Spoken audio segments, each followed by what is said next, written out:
16 मार्च 2022 राजस्थानमधल्या अलवर जिल्ह्यामध्ये ततापूर कॉलनीमध्ये काही लोकांचं लक्ष एका प्लॅस्टिकच्या बॅगीकडे जातं.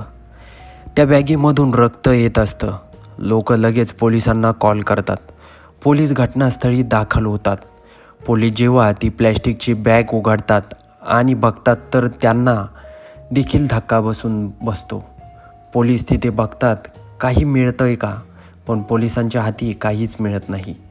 त्यानंतर पोलीस त्या मुलीची बॉडी हॉस्पिटलला नेतात. पोस्टमॉर्टम काही करत नाही, कारण पोलीस शोध घेत असतात ही मुलगी कोण आहे. तर पोलीस आजूबाजूच्या गावामध्ये तो फोटो सगळीकडे पाठवतात आणि चौकशी करतात. पेपरला पण फोटो देतात. कुठूनही काही ओळख पटायला मार्ग नव्हता. पोलिसांपुढे पोस्टमॉर्टम करण्याशिवाय दुसरा मार्ग नव्हता, कारण 48 तासामध्ये पोस्टमॉर्टम करावं लागतंच. मग पोलीस पोस्टमॉर्टममध्ये समजतं पोलिसांना की मुलीचा जीव गळा दाबल्यामुळे गेला आहे. त्यानंतर पोलीस चौकशीला सुरुवात करतात. पोलिसांपुढे हा खूप मोठा प्रश्न होता की ही मुलगी कोण आहे. सगळ्या गावामध्ये सगळीकडे जाऊन पोलीस चौकशी करतात, पण कुठेच मुलीची ओळख पटायला मार्ग नव्हता. मग पोलीस एका हॉटेलमध्ये जातात. तिथं एक सिक्युरिटी गार्डला पोलीस विचारतात, या मुलीला तू ओळखतो का? तो बोलतो नाही, पण या रस्त्यावर एक गाडी आहे व्हाईट कलरची. ती गाडी खूप वेळेस इथून गेली काही वेळातच, त्यामुळे ती गाडी माझ्या लक्षात आहे. सिक्युरिटी गार्ड सांगतो, त्या गाडीचा नंबर तर मला माहिती नाही, पण त्या गाडीवर DL असं होतं. त्यानंतर पोलिसांना समजतं की ही गाडी दिल्लीची आहे. म्हणून पोलीस हॉटेलच्या CCTV बघतात. त्यामध्ये पोलिसांना नंबर व्यवस्थित दिसत नाही. रस्त्यावरच्या CCTV फुटेज पोलीस जेव्हा चेक करतात, तिथे पण गाडीचा नंबर काही दिसत नाही. दिल्लीच्या गाड्या तर त्या रस्त्यावरून खूप जात येत होत्या, पण पोलिसांना काही गाडीची ओळख पटायला मार्ग नव्हता. त्यानंतर हॉटेलच्या दिशेने जाणाऱ्या गाड्या कोणकोणत्या दिल्लीच्या आहे, पोलीस सर्वांची लिस्ट काढतात आणि दिल्ली पोलिसांसोबत कॉन्टॅक्ट करून त्या लोकांना बोलून घेतात आणि त्यांना सांगतात की या इलाक्यामध्ये एखाद्या कुटुंबाने एखादी मुलगी गायब आहे अशी कंप्लेंट केली आहे का पहा. त्यात एक कंप्लेंट पोलिसांना सापडते. त्यामध्ये दिल्ली पोलिसांना जी मुलगी मिळाली होती, त्या मुलीची मिसिंग कंप्लेंट दिल्ली पोलिसांकडे आली होती. त्याचबरोबर ती मुलगी ज्या इलाक्यात राहत होती त्या इलाक्यातली गाडी राजस्थानमध्ये आली होती आणि ती गाडी सुनैना गुप्ता नावाच्या महिलेवर रजिस्टर होती. त्या कंप्लेंटच्या आधारावर पोलीस प्रियांका खत्रीच्या घरी पोहोचतात.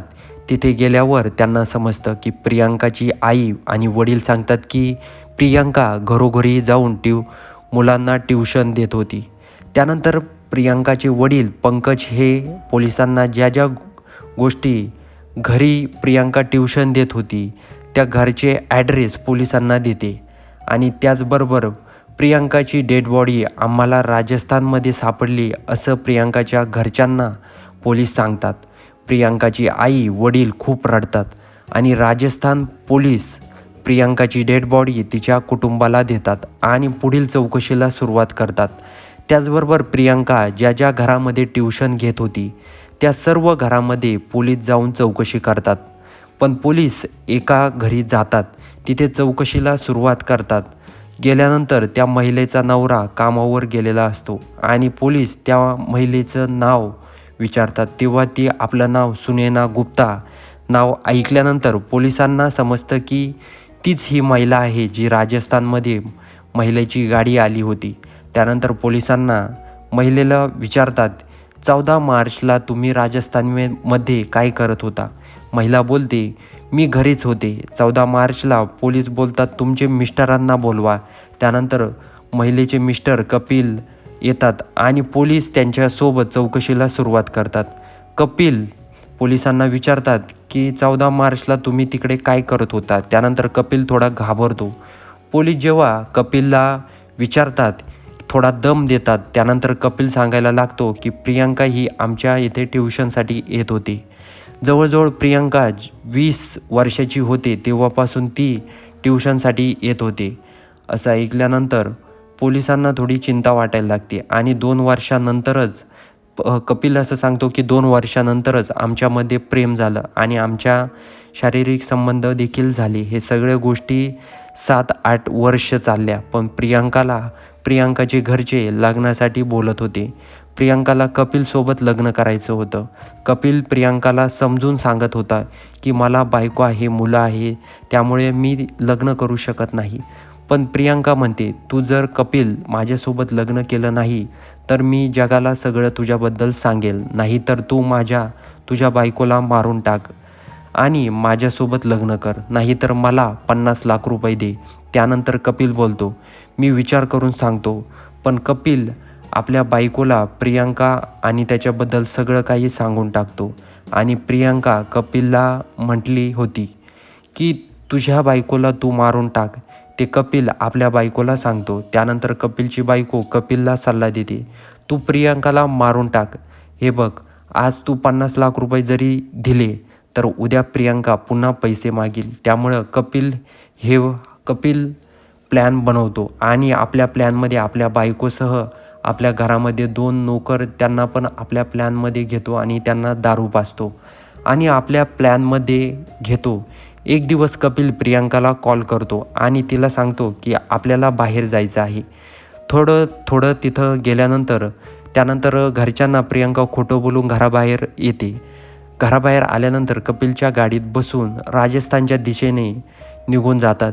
जेव्हा रात्रीची वेळ असते, प्रियांका ड्रायव्हर सीटवर शेजारी बसलेली असते. पाठीमागून कपिलचे 2 नोकर बसलेले असतात. कपिल रात्रीची वेळ असते त्यामुळं गाडीमध्ये गाणे लावतो आणि आवाज मोठा करून देतो. प्रियांकाला तो पाठीमागून जे नोकर असतात आणि जो कपिल असतो ते सर्वजण मिळून प्रियांकाचा जीव घेतात.